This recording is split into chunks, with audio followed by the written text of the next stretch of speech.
Welcome to this MIFF Talks event at the 66th Melbourne International Film Festival. It's a bit sad that it's all ending, but you know, we've got a riveting discussion coming up, so do prick your ears and we'll be chatting about cool things. I'm just going to introduce the panelists. I asked them for short bios because I'm sure you've read their long bios. I'm going to go closest to furthest. Jennifer Mills is the fiction editor at Overlands and the author of 2 novels, Gone and The Diamond Anchor, and the short story collection The Rest Is Wait. Her next novel, Dyschronia, is out with Picador in February. Ben C Lucas is an award-winning Australian director and writer with a background in game design and formal education in ancient history. His debut feature film, Wasted on the Young, screened at Sydney Film Fest and various international festivals, and his second feature, OtherLife, which I saw last night and is brill, go see it, is due for release in November this year. Clare Corvette is a writer and teaches literature, creative writing, and film. Her first novel, When We Have Wings, is science fiction about humans genetically engineered to fly. Her second novel, Watch Over Me, has been called a dystopia. Alex Nicholas is a film critic on Triple R, an editor at the journal Senses of Cinema, and has written 4 books on cult, horror, and exploitation cinema. And I'm Adolfo. I edit the film magazine Metro, among other publications, and I also write and speak and dance, but no one really minds who I am. I'm just asking questions.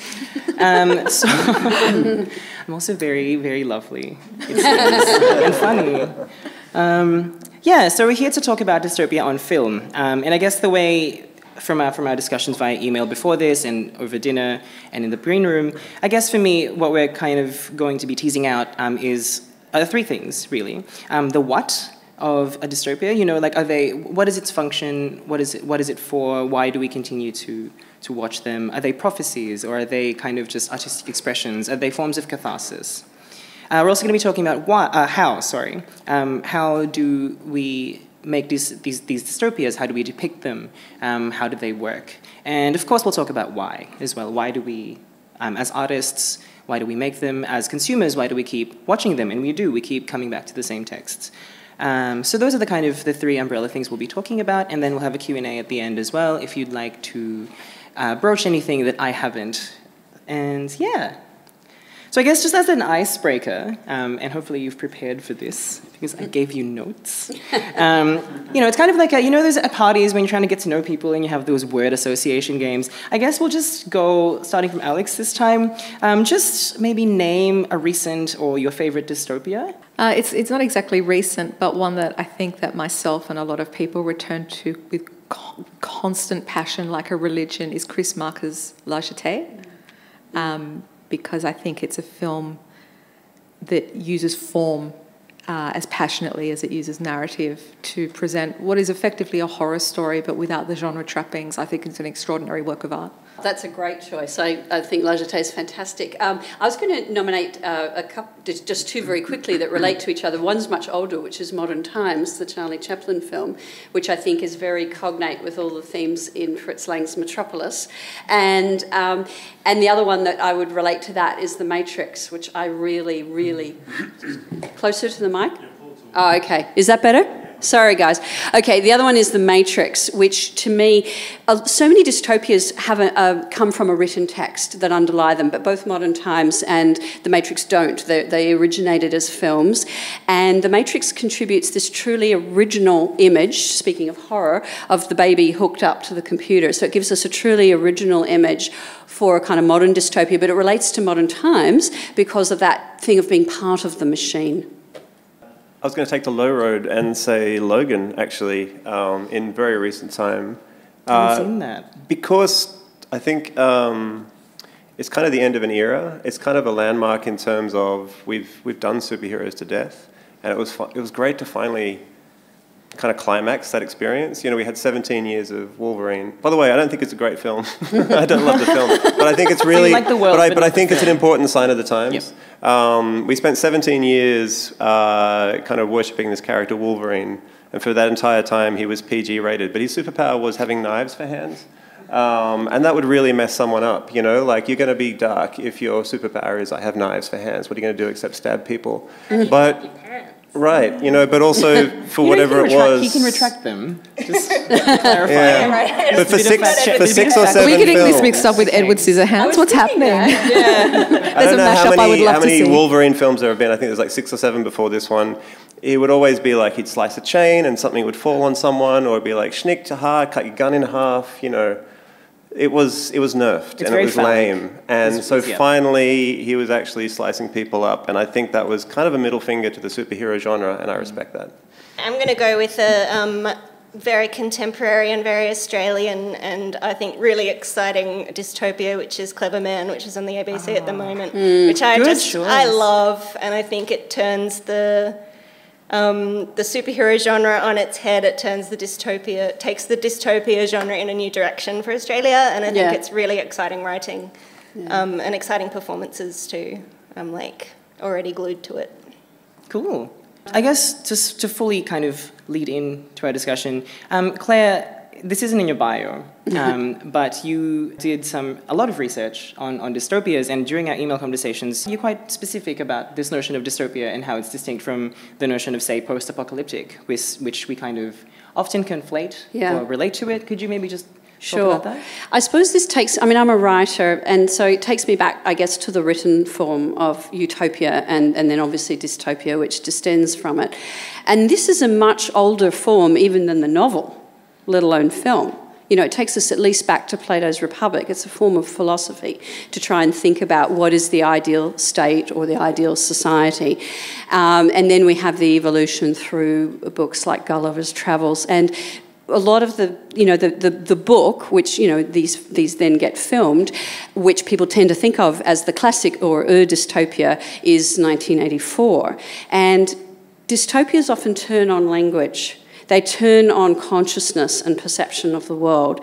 So, and George Orwell was very, very clear that 1984 was partly inspired, very largely inspired by Gulliver's Travels, which gives you a sort of succession of different kinds of political organisation and satire. There's a lot of humour in Utopia and Dystopia, though it may not seem so. But the important point, to answer your question, is that Dystopia is very fully worked out. It gives you a place to stand from which you look at your own society. That's its point. It's often very finely and fully worked out. It's not just a kind of explosion of the current society and everything's gone downhill. It's a lot more political and consciously worked out than that.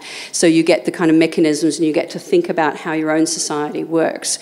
Therefore, I don't think that post-apocalypse and dystopia are the same thing at all. You can have both in one artwork. But there's often a great pleasure for people in post-apocalypse, especially on film. There's an apocalyptic sublime, which is that, you know, the pleasure of these powerful images of destruction or decay or wasteland. And I think it's almost a form of the id at times. It's this childish delight in, let's get rid of it all, I don't have to go to the office on Monday morning. A great example of a film like that is the New Zealand film Quiet Earth, where he gets to drive trains, and My Name is Earl did that as well. They had a Y2K episode where they thought the world had ended, and so they're racing through the supermarkets. And it's a real explosion of the id. I don't think dystopia is an explosion of the id at all. It's almost the crushing of the ego by the superego and by the demands of the society. So we could talk about films or books which include both, but they're not necessarily the same at all. Okay, cool. Well, so, I mean, this idea of dystopia is kind of giving you a place, like having a very well thought out place from which to look at your own society is really fascinating for this panel because just a bit of insider goss. This panel actually originally was intended to be just about specifically Dead End Drive-In by Brian Trenchard-Smith, which is an adaptation of a Peter Carey short story, Crabs. So we're celebrating the 45th anniversary of that publication this year. But, you know, so it would have been a solely Overland event on that one thing. But after some conversations with Jen and after some conversations with Claire, Overland decided to broaden out the topic of this to dystopia in general. But I guess, Jen, as someone from Overland, did you want to maybe just talk about that? The editor of Overland contacted me months and months and months ago and was like, look, what do you think about running something with the MIFF and republishing, because I do the fiction, and what do you think about republishing Peter Carey's story from 1972? called Crabs. And so I had another read of the story. It actually ended up being the opening story in The Fat Man in History, which is the book that made Peter Carey's career take off. And to give you a bit of background, he'd been living in Melbourne. He lived overseas for a little while as well, but working in advertising in Melbourne. He wrote 3 or 4 novels before he was ever published anything. And Crabs was, I think, his 4th or 5th ever publication. It was one of his first, like, proper literary journal publications, tied with another story he had in Meanjin the same year. So we're talking, like, super early career Peter Carey. And with a lot of writers, you know, you sort of look back, certainly with my own work, you look back at the early stuff and it's a little bit like, oh, I don't know if this is still going to fly. I'm not sure this is still a good story. You know, it loses its resonance or whatever. But I read Crabs again and I was instantly excited by the resonance this story has with the political moment now. I don't know if any of you saw Dead End Drive-In. That screened last week, I think. But the story is Crabs, who's Jimmy in the film, really wants to be a tow truck diver. It's this sort of post-apocalyptic Australia. It's only lightly tweaked, really, Australia. And he sort of wants to be a tow truck driver so that he can then go and earn an income salvaging car parts. But he takes his girlfriend, he takes Frank's car, his boss's car, to take his girlfriend to the drive-in. 2 of their wheels get stolen while they're there, and he goes to report the crime, only to discover that they are trapped in this drive-in forever. The manager is very kind of relaxed about the whole situation, and is sort of, well, you know, you want some meal tickets, join the line, have some blankets, yep. And so you get the idea that this is something that is sort of happening, there's some kind of logic or system to it. But you're so inside Crabs's point of view that you never actually get an outside perspective of what's happening to him. And so you're always guessing, like, what is this place? And about 2/3 of the way through the story, it's not very long, by the way, it's probably about 10 pages long. About 2/3 of the way through the story, these Asians arrive at the drive-in. They're not Asians in the story. No, they are. No, they're not. They're Indians and English. I know they're Asians in the film. Well, people from South Asia in the story, perhaps. Peoples of the Empire. I believe are Asian. But the suggestion is that this drive-in theatre has also become something of a refugee camp or a camp for unwanted immigration. And then there is set up this, it's much more played out in the film than it is in the story, but there's set up this sort of opposition between underclass white Australians with no hope and new arrivals who are perceived as stealing our, well, if not jobs, then wheels of our Chevys. And so there's this really interesting contemporary resonance, I think, in this story. And I won't give away the ending because you'll all be able to read it when we republish it in the next issue of Overland in a couple of months' time. But as part of that republication, I had the opportunity of interviewing Peter Carey, and so that interview will also be published in the magazine. Not in the issue that is currently out, but the next one that's coming in a couple of months' time. So that's a bit of background. Yeah. Do you want to go on? Should I go on? No, if you'd like. I mean, otherwise... I just want to say, I'm not trying to be difficult there. I think it's interesting because the story was published in 1972. Mm-hmm. So that's why, yes, they're Asian, but he specifically says Indian and English. And that's the only reason I pointed out is because the film's so interesting because, of course, it's post-Vietnamese boat people. So it just moves it on. I think the themes are absolutely there. And as you say, they are definitely picked up a lot more in the film. That's the only reason I said that, is that it's just interesting to see that evolution of how it's applicable to what's happening. I think to be fair, in the story, there's subtle indicators of people from various backgrounds arriving. That's true. So there's also there's a wonderful moment where he lifts up the bonnet of somebody's car to try and steal, I think, the carby from them, and inside finds a family of chickens. And so there's this wonderful sort of little, like, hobo camp set up happening, and it's all very ad hoc. But because you only get Krabs's point of view, you sort of get the sights and smells and stuff, and you never get this sort of specific background of what's happening.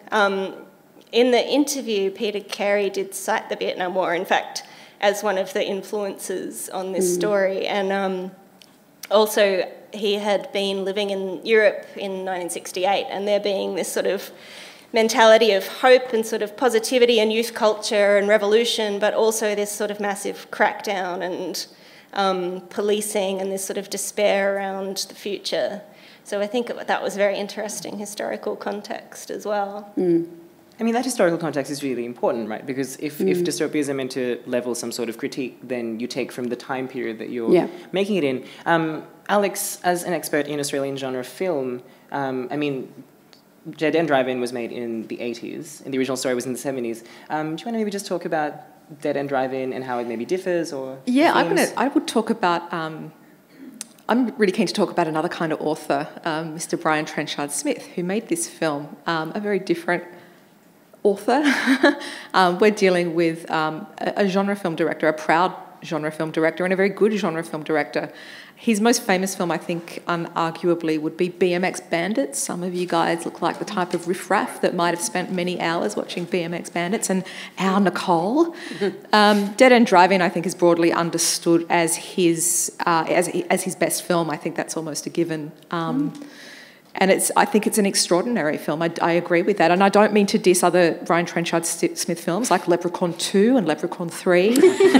Night of the Demon 2 is a personal favourite. No irony there. It's a great film. What I love that Trenchard-Smith brings to this really quite remarkable story that is still so... I mean, watching this film, I missed it when it played at MIFF, but I watched it again today. The opening title screens of this film are devastating to watch in 2017, and I'm sure that we'll get onto this later, but it's their Australia Day riots where 51 people die at the rocks, nuclear accidents at sea in the Pacific Ocean, race riots in South Africa that affect the economy and cause a Wall Street crash. I mean, they're very poignant. This is 1986, this is 2017. There's stuff going on there, as we say in film criticism. Stuff's happening. But what I love about this film, one of my favourite little things that he does is when these people, Krabs and his cohorts, are trapped or imprisoned in this cinema, in this drive-in, the films that they're watching are Brian Trenchard-Smith's old films. One of them at the end is his Chok Soppy film, The Man from Hong Kong, which is amazing. He's very good at Australian kung fu films. I would highly recommend that one. But earlier on in the film, they're watching a film that he made called Turkey Shoot, which played at MIFF, I believe, a few years ago. Now, I don't want to ramble too much about this because I could fill the whole panel just talking about Turkey Shoot. It was famously shit-canned by Philip Adams as like one of the worst. Society is crumbling, the world is dying, it's all over because this ratbag called Brian Trenchard-Smith made this film called Turkey Shoot. And it's very familiar, the kind of genre I think that it is. It's an exploitation genre, but it's very familiar to us today as the kind of human hunt game. And we know this through films like The Hunger Games, Running Man. But again, it has this very long history. So these go back at least to a short story by Richard Cornell from 1924 called The Most Dangerous Game, which is a cracker of a short story. But in film, we have Das Millienspiel, the German film from 1970. We have, of course, Battle Royale. We have Elio Petri's The 10th Victim that played at MIFF this year, which is a beautiful film, one of my favourite directors. And I really want to give a shout out to an incredible film, a really radical film called Punishment Park, by a guy called Peter Watkins from 1971, who is the father of docudramas. So this kind of, Hunger Games-y human hunt kind of thing that Turkey Shoot was about, the fact that he incorporates that into this, it's like a dystopian film placed inside another dystopian film, like a little Russian doll scenario. It's clever. Really interesting. It's authorship in a really different way. Philip Adams canned it as well, because that was the same Philip Adams that gave the original Peter Carey story to Stephen Murray Smith, the then editor of... I suspect that might have something to do with it. What did you think of the Ned Manning article where he said, Brian Trenchard-Smith didn't read the story, and then apparently he said, according to this article that was published in the New Review a couple of days ago, 29th of July, apparently Manning said to Brian Trenchard-Smith, "Oh, mate, that's a bit much showing your own film within the film."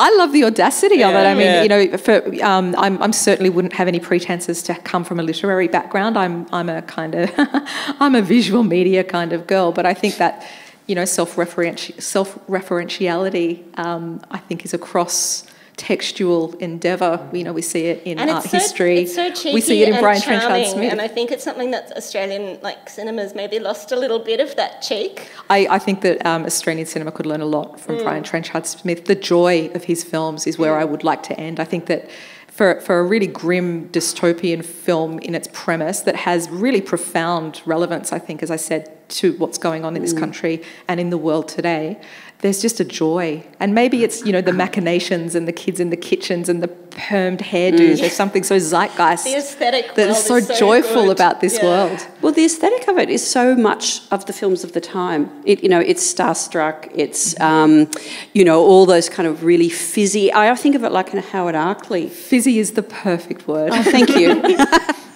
You're good with the words, Claire. I like that. Thanks. Thank you.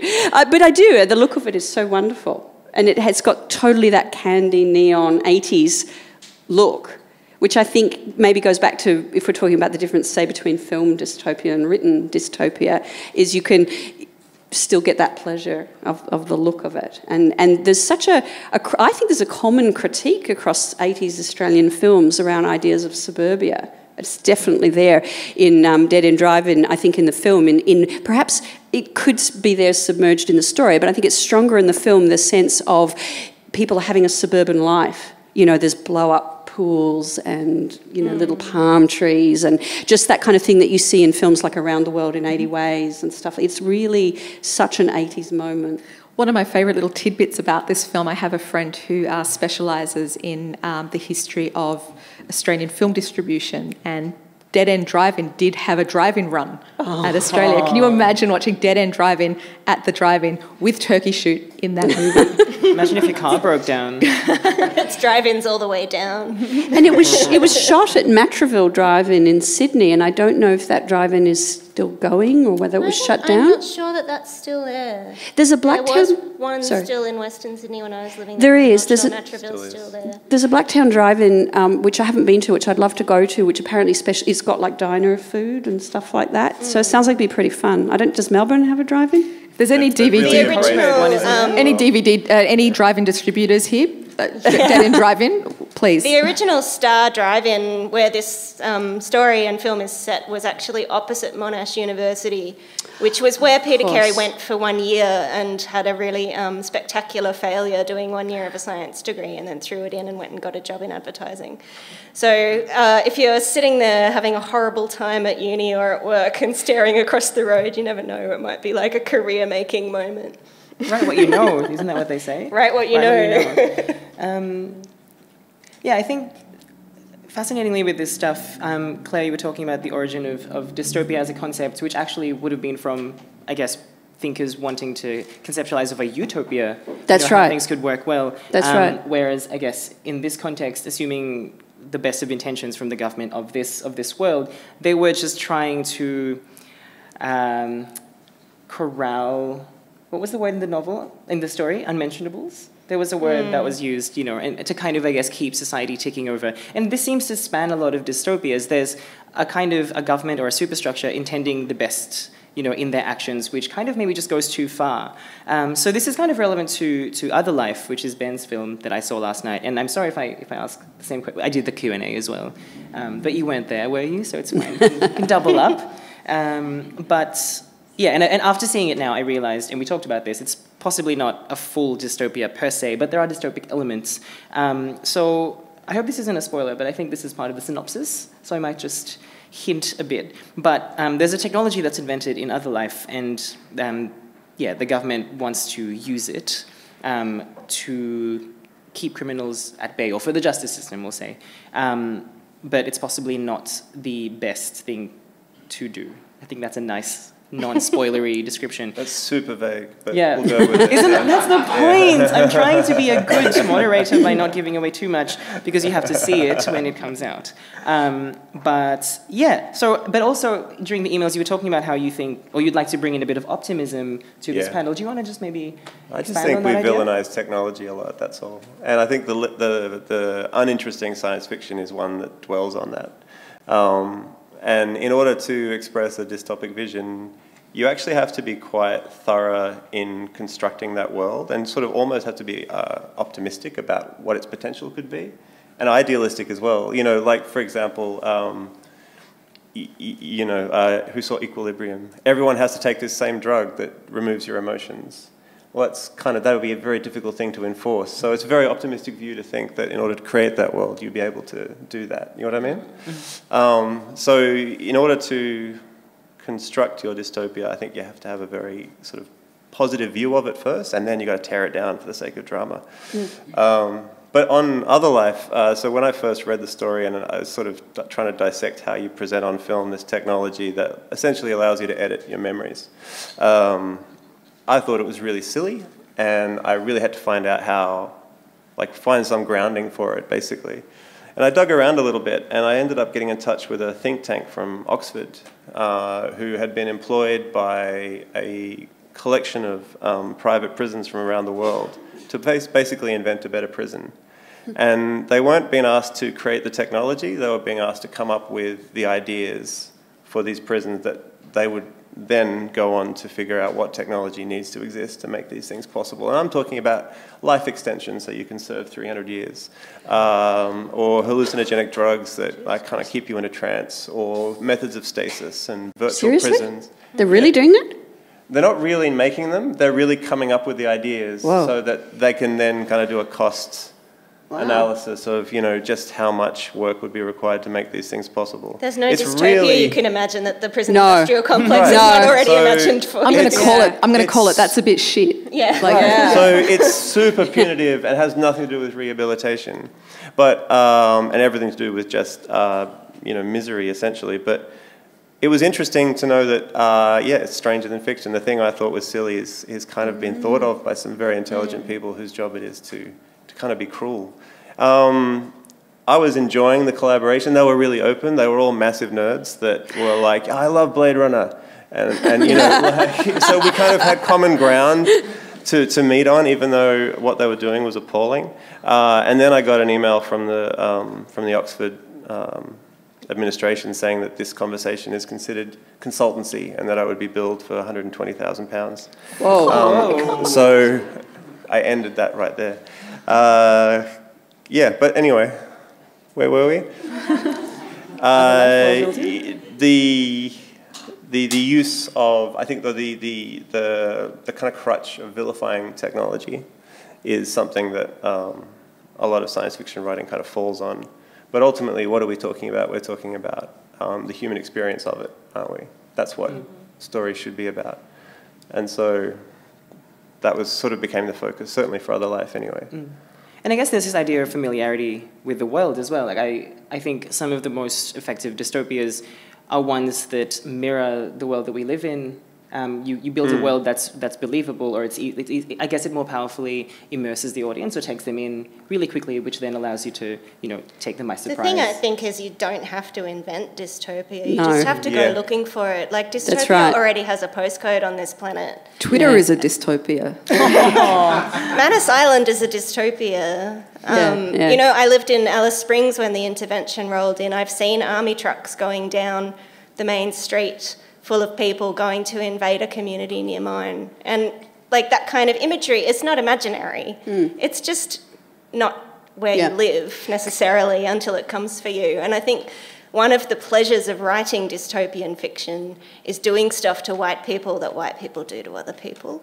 It feels very vengeful to do it. You don't have to look very far in history or geography to find dystopia. And it can feel very vengeful and almost addictive to manipulate these tropes. And I think that's something that I think Clever Man also does really well, is turning these tropes around onto these hairy people and putting it another step outside of society.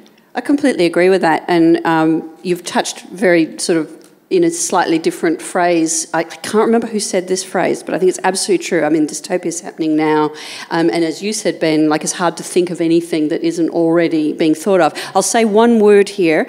Look it up when you leave here. Look up Palantir. Palantir is a high-tech surveillance company which is into precog. It's into finding out and stopping crime before it actually happens. And it's been used by the US Army in Iraq, and now it's been brought back home to the US. And of course, you can already see where we'd be going with that, because whose neighbourhoods are they going to be going into and targeting. And it was set up by Peter Thiel, who's one of the co-founders of PayPal. So every time you use PayPal, and he's an ally of Trump's, you're putting money in his pocket. But the point about that is that we often think of these big West Coast tech companies as kind of libertarian and, you know, maybe even slightly left-wing. That's not necessarily the case at all. But look up Palantir. It's extraordinary. But you touched on a line which is one of my favourite lines about dystopia, which is that dystopia is when what is already happening to brown people starts happening to white people. Yeah, taking something from the world that exists now, and then taking that a step further is kind of something that dystopias do. Do you think that dystopias have a role as a kind of a warning, or do dystopian artists who create dystopias, are they kind of prophesying in a way? I mean, you, Claire, your novel is described as a dystopia. I don't know if you own that description, but do you find yourself as someone, you know, warning people about something, some impending doom? I think my first novel was more like that.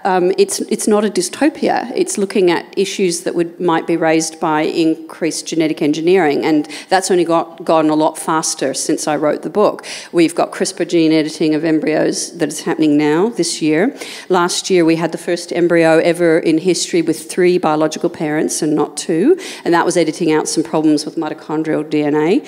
And that was the kind of stuff that I was looking at in my book, and I was very interested in class. With my current novel, it's more based on ideas around occupation and warfare, and I'm very interested, you know, a bit like you were saying about prisons, I'm very interested in how all these technological developments go to warfare first. So, for example, we are all cyborgs already, and just think about that in terms of you're a cybernetically networked organism already with your mobile phone. Imagine how you feel if you leave it somewhere. But a lot of that identity that you have is owned by private companies, so Google can block your access to the cloud, and it does do that with people that it gets upset with, like people who resell phones in a way it doesn't like. So dystopias often deal with, if you think about the classic dystopias like 1984, it's often about forced inclusion. You know, you're made to be part of this society and do things that you don't like. But a lot of our actual selves, which now exist in the cloud and on social media and even in like cloud documents that you may or may not be able to get access to, are actually owned by private companies, and they don't have to provide you with those services. They can exclude you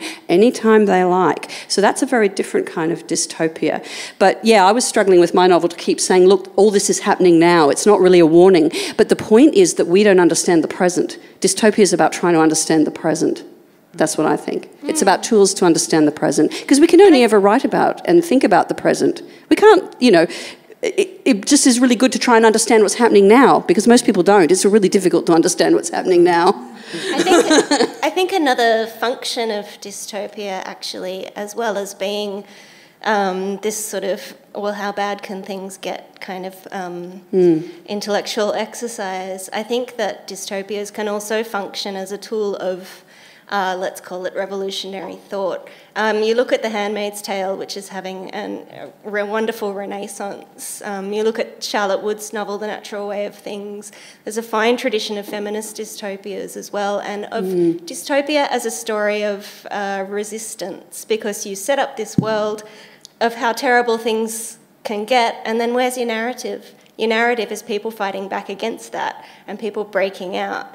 I think that's one of the reasons why dystopias are also really common young adult genre, or sometimes get relegated to young adulthood, because they can be stories of kind of hope and breaking out and breaking free, and sort of asking that question of at what point do you crack, and how do you organise? And I think those are really important questions for our time too. I do think you need to have a kind of childlike naivety to invent it in the first place. You know, like you can over-intellectualise this, but essentially in order to create a vision for the future, you sort of have to oversimplify what is a very complicated our worldview, right now, the world is very complicated. And media is really good at simplifying it for us. And information control is very well versed at creating heroes, villains, and just kind of breaking it down for us so it's easy to consume and easy to understand. If you actually step back and try and get a broader view, it's really intricate. I mean, it's very difficult for most people to have a complete picture and therefore a balanced view. And that makes us manipulable as well. Oh, totally. Because then we're sort of manipulated by this narrative now in politics of pragmatism, and the adults are making pragmatic decisions like giving all our money to coal mines. And they're not actually very practical. Yes, if only they were pragmatic. Yeah, exactly. But then the kind of naive assumption that like one little idea would suddenly make everyone controllable in this dystopic view, you know, like Running Man, where one TV show is enough to keep people under control, you know? Like, that's it. All it took was one TV show. I think horror is a really important sort of side, almost like a cousin of dystopia. I wouldn't say that all horror films are dystopian. I think that would be just incorrect. But I think that there is a very strong tradition in horror cinema where it critiques our susceptibility to screen media in particular, very self-reflexive. And we see that in films like Poltergeist. We see it in things like Lamberto Bava's Demons. We see it in... what's the other one? Oh, Videodrome, of course, David Cronenberg's Videodrome. Most recently and most powerfully, I think, one of my favourite films this year, we see it in Get Out. I hope Christos Chalkos isn't here. He'll kick my ass for saying that he wasn't a fan. But it's an extraordinary film where the television literally becomes a tool to imprison black people by white people so that they can take their bodies. It's just, I mean, a remarkable film. An area of particular interest to me has always been found footage horror films, because to me they're technological, or they're films about techno-hubris, about how technology will fail us.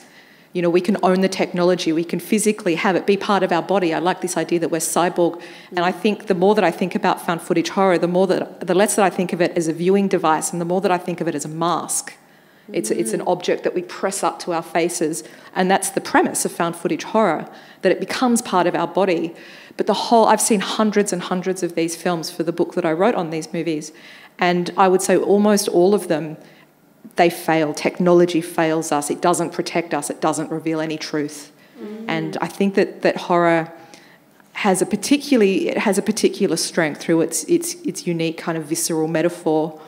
And, you know, the supernatural, you know, the idea of the supernatural being closely linked to media anxieties goes back to spiritualism and the Telegraph. And there's a wonderful book by Jeffrey Sconce called Haunted Media that tracks that history, you know, through networked radio and the relationship to Orson Welles' War of the Worlds radio broadcast, that our anxieties about media come through in these sort of supernatural stories. And I think that horror is in a really unique position. I'm going slightly off tangent here. No, I agree with you. And it doesn't have to be a question of technology either. I think you can make a case that Wake and Fright is a dystopian film. Yes, definitely. Oh, and 100%. Yeah. And Razorback. And it's low tech. I mean, I recently rewatched Puberty Blues, and I think you can make a case that is also a dystopian film. I completely agree, because dystopia isn't necessarily about technology at all. No. It's about social arrangements. It's about political organisation. I always think of Wake and Fright as an Australian dystopia, very much so. Yeah. I think the big crossover for horror would probably be body horror.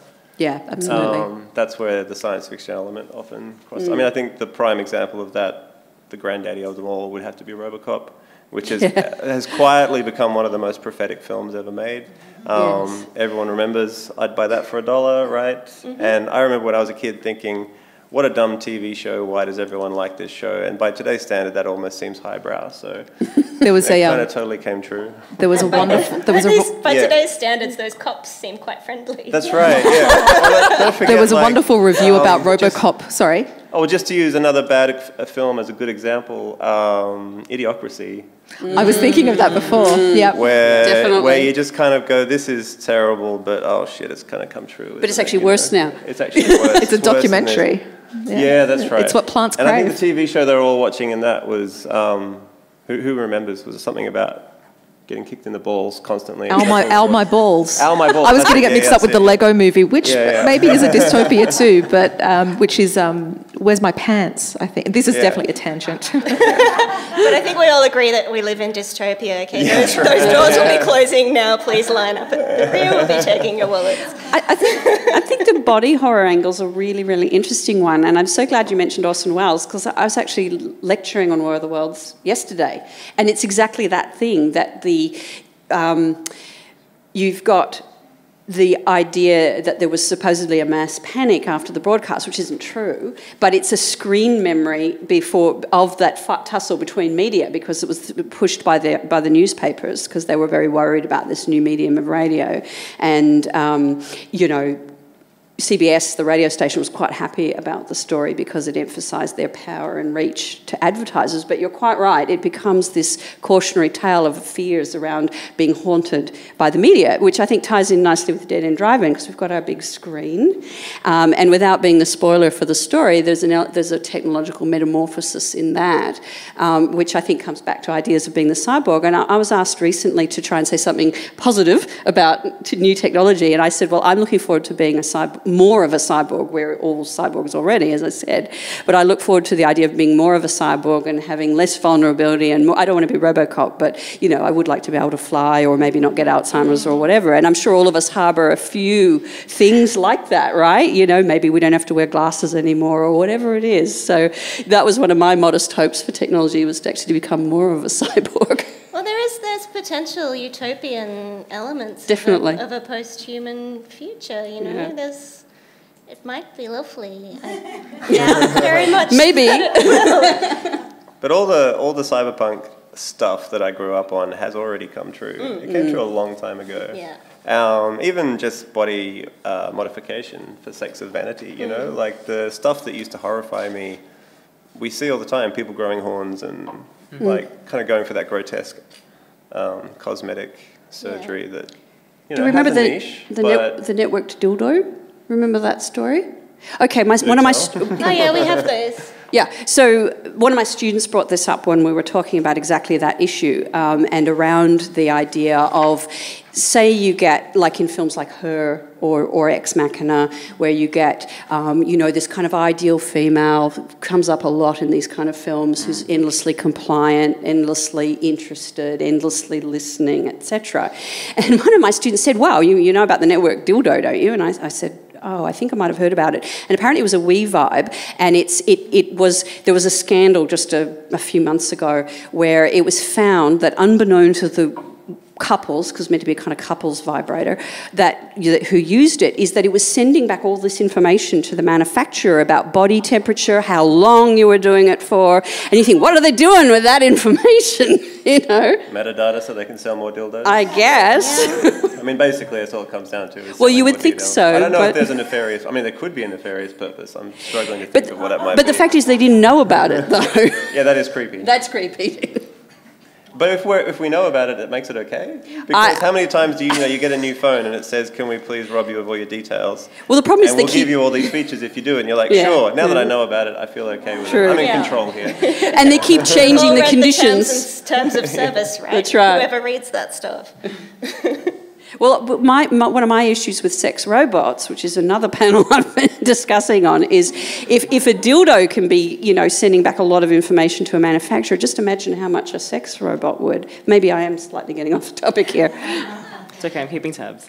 Making notes about everything and we'll use this against you. I wish I was looking over here to see what the sign for sex robot was. Oh, yeah. Oh, fantastic. Round of applause.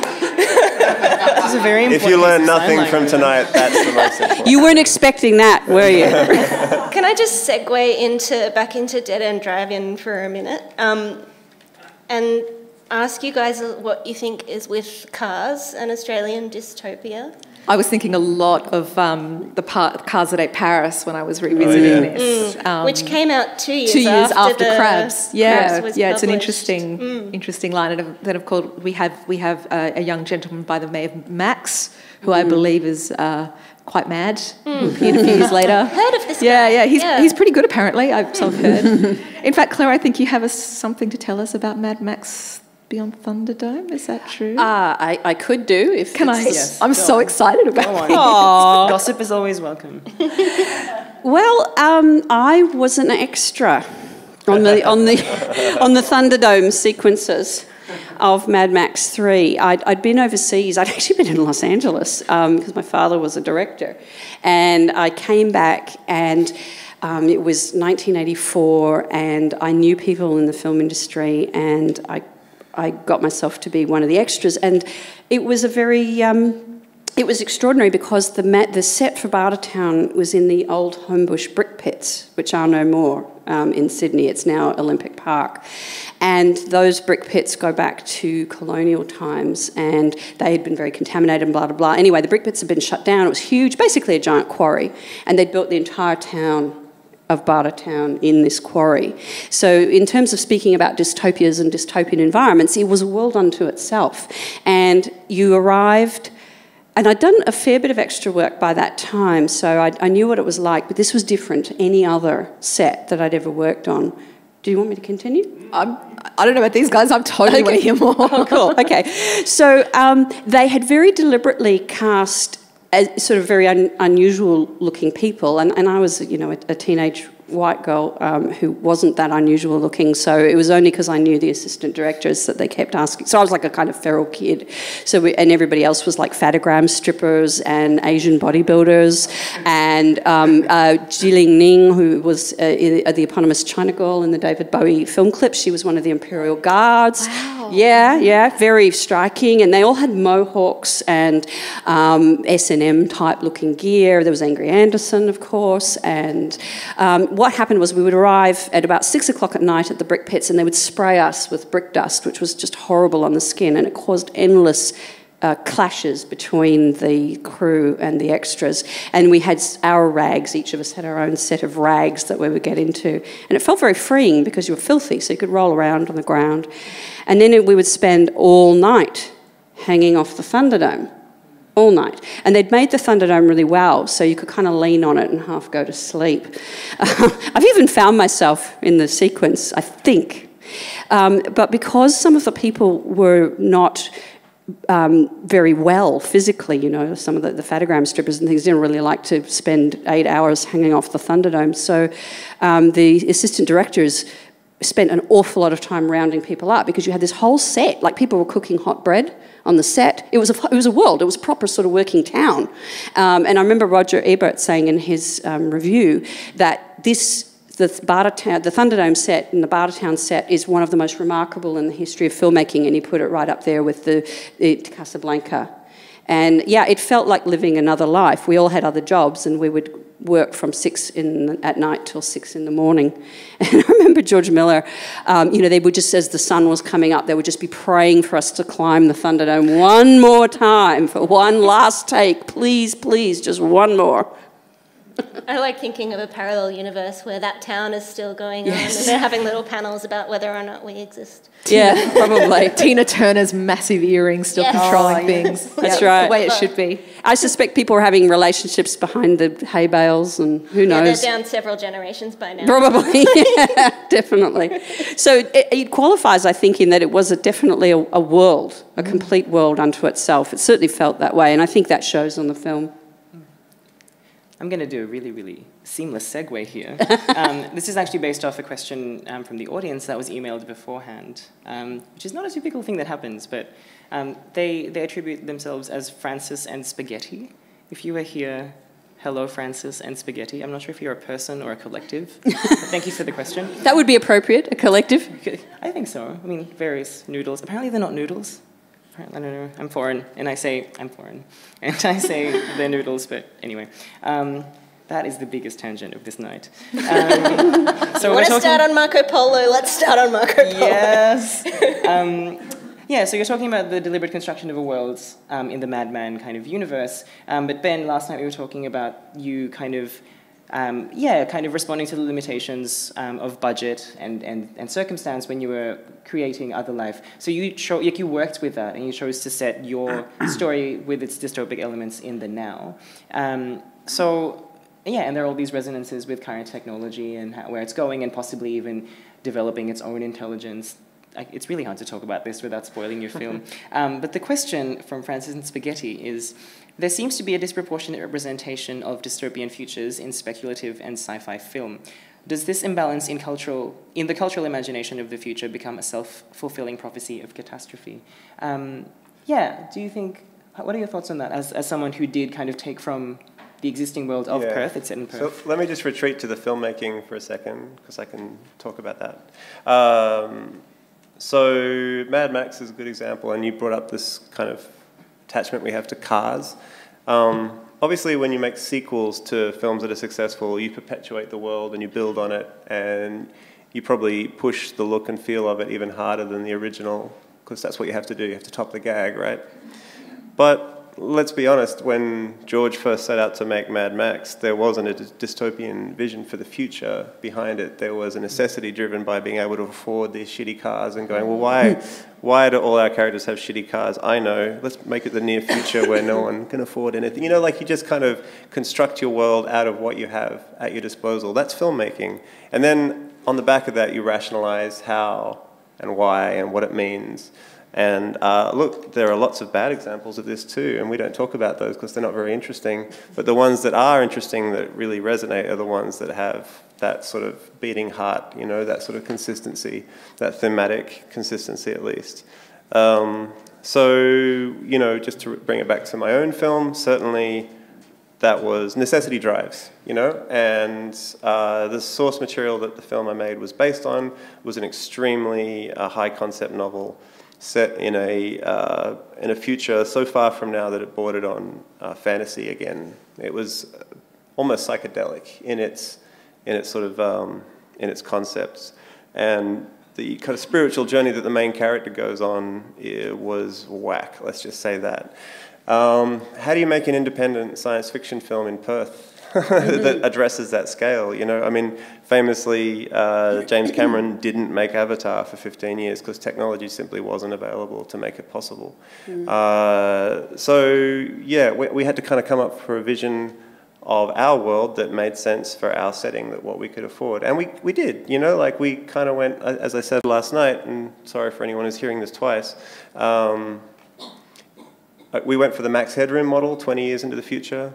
And the idea that after the mining boom in WA had popped, that bubble is gone, that's miraculously all that resource is being reinvested into innovation. And so now Perth is a sort of new Silicon Valley where tech innovation is happening. I know, right? Wouldn't it be awesome? It would be awesome. It's not, but it should. And so that was our rationale for why this city, why this time, why does it look that way, you know? Why aren't there flying cars? So. But then there's also these lovely reference points in the film to startup culture and the gender politics of startup culture and like the relationships that happen there. And I think that like you used it to your advantage for sure. Well, that's like, what it's not just a limitation, it's obviously play. Exactly. You've got to turn the weakness into a strength. And that's why I sort of started with Mad Max, because I think that's a great example of we've got a beat-up car and a camera. Let's make something cool. And so writers who have no such physical limitations, right. Why do we reiterate the same stories? I think because Wow. you're probably visually inspired by film, maybe on some level. Well, No. that's interesting. Partly, I think that's No. true. No? Okay. No, Really- it comes from the unconscious. Well, Okay. I know Claire has a theory on this, but before you go into that, I just sure. wanted to reference Brian E. Doyle's book, The Island Will Sink, which it's is so good. very, very cinematic novel. Probably more post-apocalyptic genre and very much the catastrophe film rather than a dystopia, but it also has some really interesting technological elements in it. Highly recommend it to you. I recommend it also. Yeah.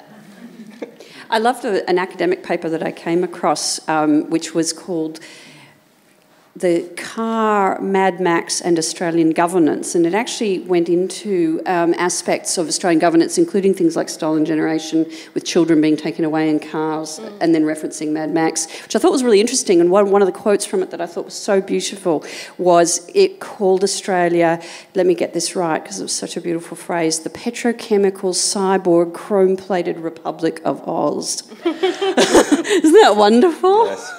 Oh, and I don't at all mean that novels aren't visual. I think mine are very visual. I just mean that some of them could be inspired by film, but I think the wellsprings are deep from the unconscious, as they are with film too. True. Yeah. And jumping off from that idea of inspiring and, I guess, cinema, as a medium for envisioning, do you think possibly there's any potential for a dystopian representation to catalyze an actual negative event? Is that I'm bleeding between art and real life, I guess, is what my... If I was to give an uninformed answer to that, I would say possibly, but surely the opposite is more true, that we would be inspired to do better. If anything, I would have thought that would be much more often the case. And I think there's possibly also a broader question, maybe it's historiographic or about canon. When we talk about these films, we talk about films that we all know. My wonderful colleague at RMIT, Ramon Lombardo, came up with the most extraordinary phrase, which is the slaughterhouse of cinema, which he uses to talk about the hundreds and thousands of movies that are just like straight to video that we've all missed. While you guys were talking, I was thinking, I don't even know why it came to me, about this movie that I used to hire religiously when I was a kid because it was always boom in shot, called Space Mutiny, and it was literally just a girl in a bikini driving around in a golf buggy that was covered in silver foil. I was obsessed with this film. Nothing happens. I was so obsessed with it because I loved the audacity of it. I think it was just... I think at the time I thought it was one of those so bad it's good, but in retrospect I just loved that was a film for somebody. Like, this is our film, is a golf buggy, a girl in a bikini and tinfoil. Space Mutiny, I'm going to hire it for a year religiously. Like, isn't that in the background of Priscilla, Queen of the Desert? But yeah, I think that when we start talking about, these kind of broader discourses or patterns or trends that start emerging in cinema, and I'm sure that the same thing happens in fact, I think the slaughterhouse of cinema is a phrase riffing on the idea of the slaughterhouse of literature. This idea that we're not talking about all film because we don't know about all film. Perhaps that's a little of a bigger question about canonisation and what we do know and what we don't know. But certainly in the case of Australian cinema, I think, as we've just seen with the Pioneering Women program, there are a lot of films that we remember, and there are a lot that have just completely vanished. And Alex, this is a good point for you to plug your project of Australian women's cinema. I've been plugging that non-stop. I have a website on Australian women's filmmaking from 1980 to 1999, and I was surprised that there were so many. Claire, probably you weren't, because you were sort of writing on film during that period beautifully. But I knew that there was a lot of women making films during that period, but I had no idea how many feature films were made. And this is my job. Like, I'm meant to know this stuff. I was really struck. But I think that it applies to cinema, certainly in Australia more generally. This is really going off tangent, but we have some great dystopian trash cinema that's been completely, Outback Vampires. Who's seen Outback Vampires? Represent. Proud man up the back. Good. Do you remember Thirst? Sorry? Thirst? Oh, I love Thirst. How good is Thirst? It's one of my favourite Australian films. I feel like I need to sit you all down and make you write me a list before I leave Melbourne. But that was... But it's so hard to find this stuff now. Thirst is on DVD. Acme Mediatek. I know that you're not from town, but I really recommend the Acme Mediatek if you're... I don't have a DVD player. It's last century. Hey, I have VHS. Wow. But yeah, the Acme Mediatek, if you feel like going on a treasure hunt and discovering what you found, they have amazing genre film, Australian genre film, low budget, the stuff that we're kind of talking about. I think it's really interesting, back to that point about the crossover between literature and film. In that interview that I did with Peter Carey, he talks about how the story Crabs actually started in his head as a film script. And so it was something that he'd sort of half written and then put away and then gone back to and turned it into a short story because he was starting to get excited about short fiction and something that he could write quickly in between his advertising job. And so I think that the fact that it actually comes from the slaughterhouse of cinema and then is returned to cinema. Was he working in advertising at the time? While he was writing Yeah. Crabs. Yeah. Yeah. Because I'm just wondering if that then has an impact on the sort of visual imagination of his work. I think there's definitely an essay and possibly a thesis in that, because his early short stories have this wonderful ability to manipulate imagery and throw disparate images together in this quite punchy way. And I feel like it's a skill that translates well to advertising. And I'm not sure if it's something that comes from advertising or it's something that he was naturally good at and honed in these two different jobs that he did. There's a really interesting parallel there with Brian Trenchard-Smith, who worked in advertising also, and he really cut his teeth professionally as a trailer editor of great repute in the UK and Australia during the 60s and 70s. He did a lot of Hammer horror. I think he did some Nick Rogue films. So. And another great sort of sci-fi director who started in advertising, of course, is Ridley Scott. I mean, I'm sure there's many others. Yeah, Romero started making industrial films, or he certainly was doing industrial films. So yeah, someone pitched this panel. Films who came filmmakers from advertising. Yeah. Does advertising 2018. cause the dystopian impulse? It does. Hell yeah. I'll call it. Well, I guess you're always thinking about impact, aren't you? If you're making advertising, you often have, of course, a bigger budget per minute than any feature film director, and you're specifically trying to manipulate people and have very particular kinds of impact. So I guess it's not surprising that you'd be thinking about those issues. This comes, interestingly, links into a question, Adolfo, that you mentioned for me just in our earlier discussions about whether dystopian films are by default necessarily exploitation films. And I come very, very much from the Abel Ferrara, my lord and master, the school that all cinema is exploitation, all films are exploitation films, war films are exploitation films, Dunkirk is an exploitation film. Cool. But I think it's a really, you know, when we talk about things like Fritz Lang's Metropolis or Chris Marker's La Jetée or Jane Arden's Anti-Clock, which I would strongly recommend if you have an interest in dystopian cinema. What else? Oh, Lizzie Borden's Born in Flames that played at MIFF last year, just an extraordinary film. These are all, you know, really, I mean, they paint a very broad terrain for dystopian cinema. But then we have, you know, our cherry 2000s and our sort of, you know, our more sort of B grade, what we would typically describe as exploitation cinema. And I think what we have here is a highbrow, lowbrow, and I think that dystopian cinema really straddles that, because I think, and Claire, this comes back to what you were saying, it's something within, like it's in our DNA, these sort of fantasies, be they dark or light. It's kind of interesting in that context that you've got this sort of, you know, Carey's story, which is sort of capital L literary, then ends up being made by Brian Trenchard-Smith and is talked about I've seen lots of reviews online of Dead End Drive-In talking about it as Ozploitation, you know, which is kind of an interesting mixture, and there's quite a few other examples like that, where you've got this kind of maybe supposedly highbrow source and then this kind of very visceral, if you like, exploitation. And I think that also raises another issue about genre in general and the class differential with genre writing seen as not very highbrow or not very literary, whereas I read a lot of science fiction as well as a lot of literary fiction, and I think science fiction is more often the place where the ideas are. Well, I do too. Very much so. And hopefully you would all agree. But like, there's this sort of false distinction, I think, which is that this bourgeois literary genre exists where all the thinking happens, and for some reason all the thinking is about middle-aged men's marital problems.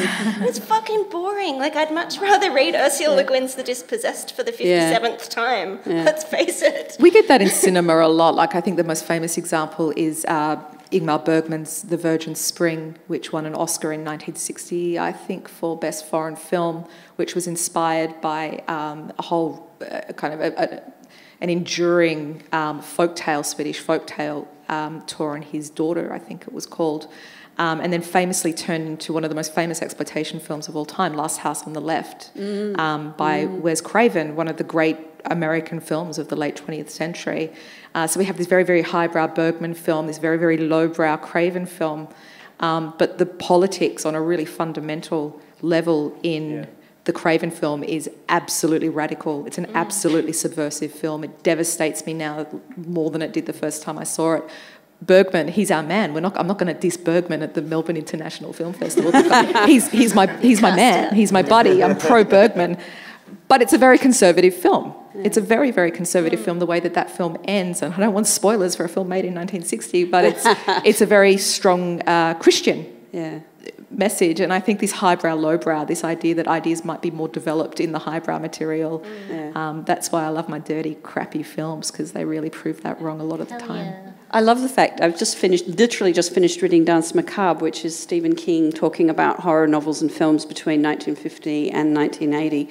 And he's got a list of his sort of favourite horror films at the back, and I love the fact that he includes Bergman as a horror filmmaker, and he also includes Picnic at Hanging Rock as one of his favourite horror films of all time, which I think is fantastic, because it is, and it's that wonderful kind of submerged quality that it's got, and I love the fact that King just refuses to recognise, that those distinctions. And just to throw back to something we were talking about earlier about apocalypse and the joy in that, he talks a bit in that book about writing The Stand, which I think did they make that into a mini-series or something? Yeah, Rob Lowe was in it. Okay. Well, I haven't seen it. But King is absolutely upfront that his great pleasure in writing The Stand was in wiping everything out. Yeah.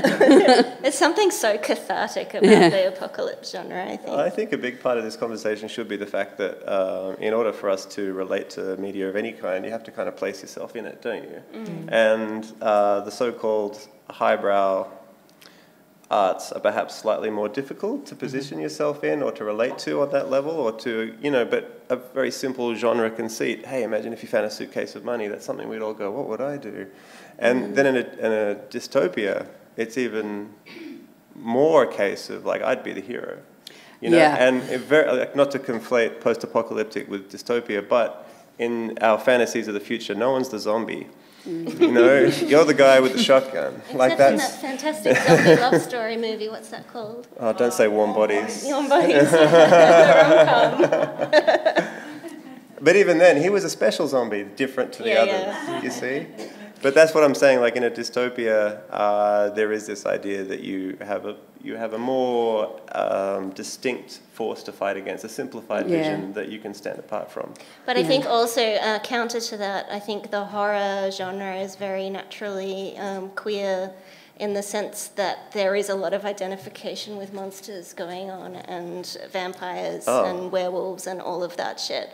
And so, like, you're not necessarily identifying as the hero in all genre film or all genre stories, but I agree, like, in the dystopia, it tends to be the rebel, the one person. Well, I mean, one of the failings of cinema can be when you relate to the villain more than, and it pretty much happens in every Bond film, where you're like, I kind of wish the bad guy got away with it, because at least he had a plan.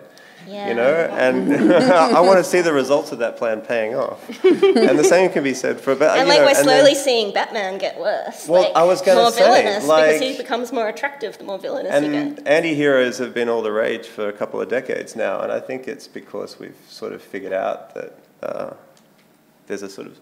I don't know, it's almost a fetish, isn't it? Mm. There's a great book by a feminist film theorist called Carol J. Clover called Men, Women and Chainsaws.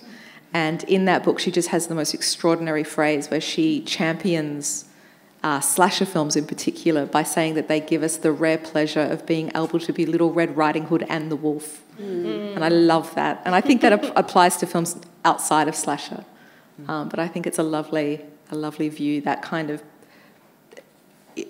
acknowledging our own perversion, but allowing us a kind of flexible allegiance, I guess. Yeah, and maybe like porn as well, able to take whichever side you want and play around with that. And maybe dystopias allow us to have that with our political imagination. Yeah. Able to imagine ourselves as the perpetrator as well, and then look at our own complicity in systems that we're... And no matter how grim or dark or awful the concept might be, we still kind of secretly think, like you said before, I don't have to go to work tomorrow. I think very much so. in a desert world where you get to drive fast. Very much so, yeah, and don't have to do my taxes. And I have one thing to worry about, and that's having enough fuel. That's it. And whether I can get banana fritters at the Easy Eat. Well, at least, it's one of the things I love about Crabs, though, is that it actually deals with this really important issue of food. Because one of the things that I just don't buy in most post-apocalypses is food. So much as I love Mad Max films, I don't believe that those people are getting enough to eat in those bleak wastes. They just aren't. I ask those questions all the time. I do too. Annoying, yeah. And I, I ask those of my writing students. I was supervising this master's student and she was writing a YA dystopia and everybody was living underground and there was a sandstorm circling the world. And I said, and she's just like written onto the third book of this trilogy. And I said, so how are people getting enough to eat? And she sort of went, oh, they got farms. I said, what, underground? And she's like, yeah. And I said, so what, you've got mirrors, you know, getting sunlight down underground? And she's kind of like, mushrooms. Oh, yeah. And I said, you've got a sandstorm, so that's like a nuclear winter. There's not enough. And she was like, oh, I'm really glad you said that. I hadn't thought of that. And I'm just like, well, whenever I think of these post-apocalypses, I think, you know, people need a lot of food to survive. We're very expensive animals to keep fed, and I'm not buying it. But that's part of that sort of naivety I was mentioning before, that in order to create these visions of the future, you do have to have a little bit of license and imagine that, you know, maybe they have some sort of protein snack. I don't know. It comes back to the play of them as well, like creatively, how fun it is to do this world building and sort of make this little box and go, oh, and this and this and this. And you do have to think through strategically, like how do things work? And you can sort of fudge some of it and make some of it a bit fuzzy and vague, but you actually, even in a short story that's only this long, you have to know exactly what they're getting to eat and you have to be able to predict what the questions are that the reader's going to be asking. Anyone see Snowpiercer? Yes. In my opinion, that's a compilation of every idea ever. It's like, let's have a bit of Soylent Green, and a bit of 1984. Definitely. And like, it was just like, it was, and let's all cram it on a train. It was, There's a lot that I love about Snowpiercer, and except the ending. Yeah, but it's got that thing of being part of the machine, which I mentioned with Modern Times and also with The Matrix, and I love that aspect of it. Yeah. And of course, you were saying earlier about that utopias and dystopias are often very bounded. You know, they're often a simple environment, so that we can take. It's that Aristotelian unity of time and place. So you get the train, or the shopping mall in Logan's Run, or Sorry? Oh, the drive-in. The drive-in, absolutely. And it becomes, and there's a really interesting critical discourse around the Thomas More Utopia, which started it all, which is that if you look at the cover of Utopia, I think it's a drawing he might have done himself, and he describes it. And it's an island that was a peninsula, and the king has cut it off in a kind of reverse birth. He's cut the cord, and Utopia's talked about in a really interesting way as almost a return to childhood, because utopias are always bounded. They tend to be underground or on an island is the most common location. And it's this sense of being able to explore a bounded space, a bit like a child, but almost with a kind of masculine. I'm talking in psychoanalytic terms. I don't mean that such people are male or female, but simply what's talked about psychoanalytically as a kind of masculine consciousness, but with this feminine embracement. It's just really interesting. It's done a lot with utopias. Interestingly, and going back to your, not just Snowpiercer, but also your reference to food, this is reminding me a lot of Okja. Have you guys seen Okja? Yeah. Not yet. Which I think is a dystopian film about precisely that, the childhood imagination, the need for food, and such interesting gender politics. And again, I don't mean just male-female, but the masculine-feminine dynamic in that film, I think, is really extraordinary. Just to keep beating the childlike wonder naivety drum a little bit harder, my favourite moment in the Sydney Film Festival was when the director of Okja was brought up for the Q&A, and a very articulate and appropriate question was asked, which is, all your films have quite a heavy political messaging behind them. What comes first? You know, what idea drives it? In Snowpiercer, was it the politics? Was it the environment? With Okja, was it our food consumption or our obsession with consumption? What was it? And the director's answer was that he imagined the face of a sad pig, and he wanted to know what happened to that sad pig. That's so brutal. And I just love the fact that that is what comes first. And I think in all cases it should. I don't know, and I've said this for most of the time that I've been in film that you sort of can't make films about themes. If you do, they will inherently be dry and uninteresting and not necessarily compelling narratively. And I think you set out to tell a story about a thing, and then the themes fall in place around it as you discover it through the process of making it. I think for me at least, the image is primary in fiction as well. Like you begin with the image and the image leads you to the meaning, not the other way around. Yeah, totally. And if you try and stuff the meaning into the image, it won't go. That's reverse engineering the idea in a very clumsy I way. very much agree with that with writing fiction, and that's why I mentioned the role of the unconscious, because that's where that image is coming from. So yeah, absolutely. And I one of the things that I've seen with a lot of this early criticism of Carey is that there were some critics who charged him with having kind of morals and that he was writing fables, and I don't agree with that at all. I think he's very much led by the image too. I'm really sorry to be cutting this off. It's all so riveting. We've actually only got about 7 minutes, so we could probably slip in one audience question, unless you're happy for them to just keep chatting away, which I am also. So we've got one. There's a great film called The Tribe that you might have seen. Yeah. That leaps to mind immediately. I think it's one of the best films I've seen in the last 5 years, just flat out. It's set in a deaf school, and it's about the violence that explodes amongst that community, and it's difficult to tell what is fantasy and what is real. It's amazing. The most powerful thing about this film is that it doesn't include subtitles. It excludes hearing audience members, and it's... I don't know whether it's technically a dystopian film, but I certainly would say in terms of the impact that it had on me, I don't know if that's a useful answer. There's a film called Blindness with Mark Ruffalo and Julianne Moore, which is a pretty fresh take on the post-apocalyptic idea where... It's not based on the Saramago, is it? Everyone loses their sight and there's one person left who can see. There's a novel by Jose Saramago that is pretty much the same kind of dystopia. I think it's an adaptation of that. I have to say, and it is a dystopia of disability, of being made blind. It is one of the most frightening books I have ever read, but it is also one of the most empathetic novels I think that I've ever read. And there's this wonderful development of reliance between people in that novel that I think is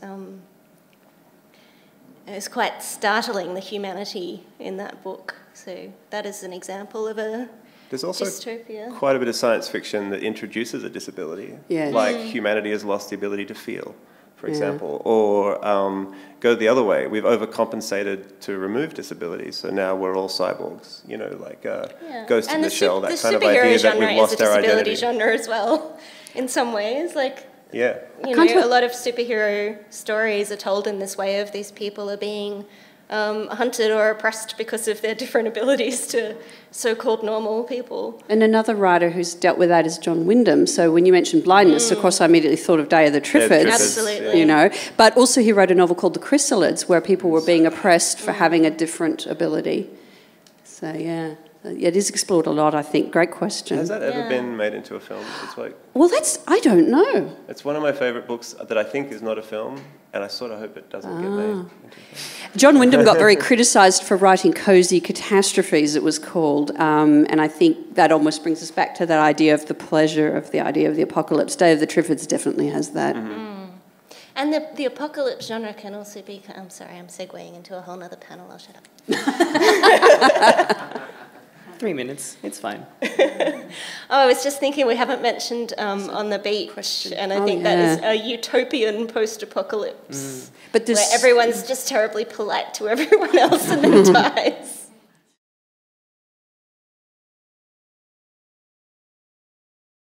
I mean, I guess when I use the word sublime, I'm really kind of using it in that very old-fashioned Edmund Burke aesthetic idea that the sublime, which has nothing to do with the beautiful, is what inspires terror and awe at the same time. And I think one of the reasons we talk now about the technological sublime, the apocalyptic sublime, which also goes back to religious art, of course, there's a lot of religious paintings and, you know, which show the destruction of, you know, the actual apocalypse as described in the Bible, which we now have transferred to nuclear war, etc. We even now have a toxic sublime, where, you know, the oceans are getting overwhelmed by plastic and we get these kind of chemical sunsets, etc. And I think that relates to our terror now of feeling, I think, you know, it relates to this terror that we have now that if this is the Anthropocene, that we're the greatest power we're facing instead of nature.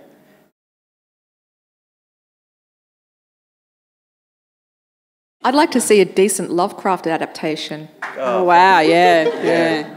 I think Spring by Justin Benson and Aaron Morehouse. It's not an adaptation, but it's riffing on Lovecraftian mythology. So is Andrei Zulawski's Possession from 1981 and The Untamed by Amat Escalante that's playing at MIFF.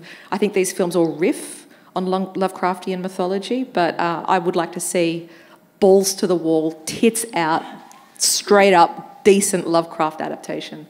I think there's actually one in the works, but like every other one that's come before it, I have very low expectations because they've all been terrible. There was an okay one of The Colour of... The okayest adaptation. There's the okayest is a German film called Die Farbe, which is the colour of... I can't remember the Lovecraft story, The Colour of something. Colour of Space. Thank you, The Colour of Space. And it's a very low-budget German film called Die Farbe, and it's it just moves from black and white to colour, but that's the closest that I've ever got.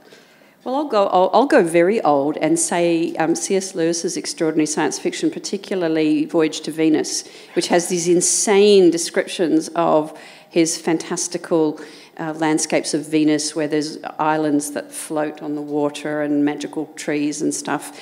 I don't know who I'd want to do it. Maybe it's already kind of been done in a way by Cameron and Avatar with those incredible landscapes. I'm not sure. I'm going to do what I did last time and take the low road on this one. Go back to my games design roots. There was a role-playing game from the early 90s called Riffs, which almost became a film through Bruckheimer, and thankfully didn't. I think it was going to be a Michael Bay film at one point, and Nicolas Cage was involved. I am friends with and personally involved with the creator of it, and I remember how excited he was at the money flashing before his eyes, and then he realized what a horrible shit show it was going to turn into, and he retracted. But the ability to pick that up and work with that again would be... so to answer the other part of the question is, who would make it? Me.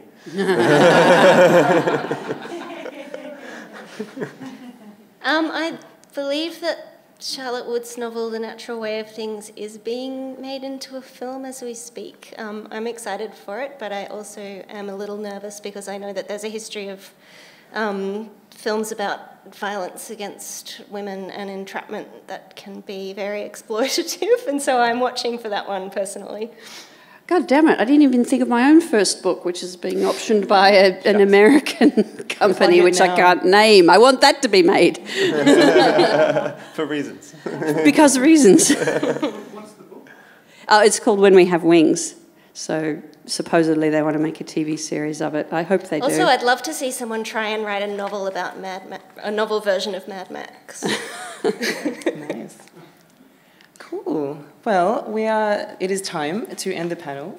Please join me in thanking our panellists. Hey, thank you.